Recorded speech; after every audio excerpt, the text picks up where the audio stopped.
வணக்கம், நான் உங்க வாசன். டிடிஎஃப் என்னோட லாஸ்ட் ஸ்டோரியில ஒரு போஸ்ட்டை ஒன்று பார்த்தீங்கன்னா ஷேர் பண்ணியிருக்கேன். அதை எல்லாரும் செக் பண்ணி பாருங்க. ஸோ இப்போ கொஞ்ச நேரத்துக்கு முன்னாடி தான் பார்த்தீங்கன்னா அந்த போஸ்ட்டை பார்த்தேன். பார்த்ததுலேருந்தே பார்த்தீங்கன்னா மனசு ரொம்ப கஷ்டமா இருந்துச்சு. அதனால தான் பார்த்தீங்கன்னா இந்த டைமில் வீடியோ மேக் பண்ண ஆரம்பிச்சிட்டேன்.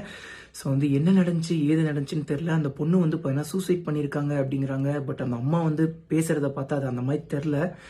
ஸோ இந்த வீடியோ பார்த்தீங்கன்னா உள்ளே போய் கொஞ்சம் ஷேர் பண்ணி விட்டுருங்க. ஏன்னா அது பார்க்கும்போதே மனசுக்கு ரொம்ப கஷ்டமாக இருக்குது.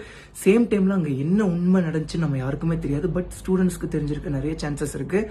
சப்போஸ் நம்ம சேனலில் யாராவது பார்க்குற டிடிஎஃப் அங்கே இருந்தீங்கன்னா, டே தம்பிங்களா, டே தங்கச்சிங்களா, தயவு செஞ்சு இந்த இன்டர்னல் மார்க்கில் கம்மி பண்ணுவேன்பாங்க, அந்த மார்க்கை கம்மி பண்ணிடுவேன்பாங்க, லைஃபை ஸ்பாயில் பண்ணிடுவேன்பாங்க.